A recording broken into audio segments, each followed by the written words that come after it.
نبوت کا سلسلہ بند ہے۔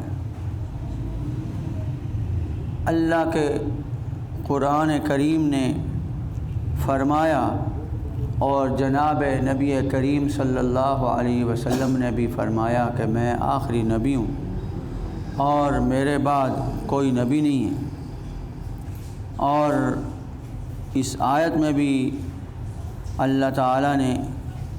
یہی فرمایا کہ محمد صلی اللہ علیہ وسلم تمہارے مردوں میں سے کسی کے باپ نہیں ہیں، لیکن وہ اللہ کے رسول ہیں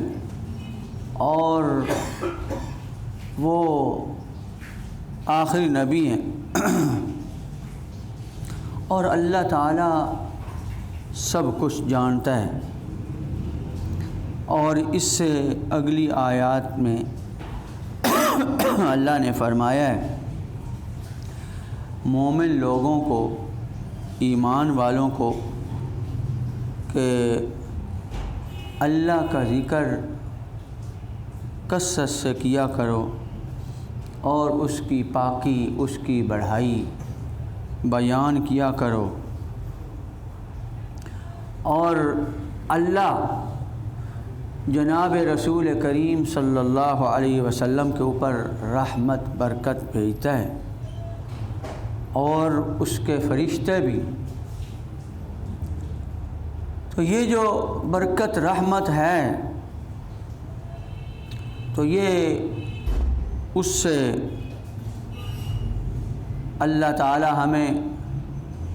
اندھیروں سے نکال کر روشنی کی طرف لے جاتے ہیں۔ تو فرمایا کہ تم جو سب لوگ ہو، مومن لوگ، تم بھی رسول کریم صلی اللہ علیہ وسلم کے اوپر درود شریف پڑھا کرو، اور یہ سبب ہے اندھیروں سے نکال کر روشنی کی طرف لے جانا۔ اور اس سے قبل سورہ بقرہ میں تیسرے پارے میں آیت الکرسی کے بعد اللہ تعالیٰ نے فرمایا کہ اللہ تعالیٰ اپنے دوستوں کو اللہ ولی الذین آمنوا یخرجہم من الظلمات الی النور،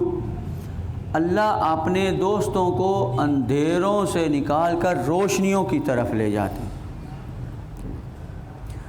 اور شیطان طاغوت جو اس کا گروہ ہے، اس کے دوست ہیں، وہ شیطان ان کو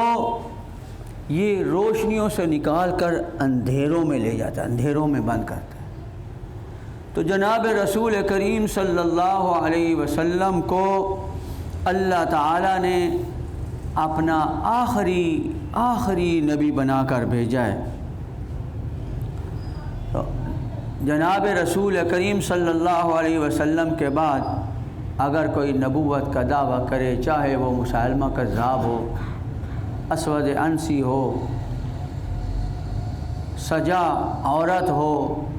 یا آج کل کے ہمارے زمانے کا فتنہ مرزا قادیانی اس کی ذریت ہو، وہ سب کے سب اللہ اور اللہ کے رسول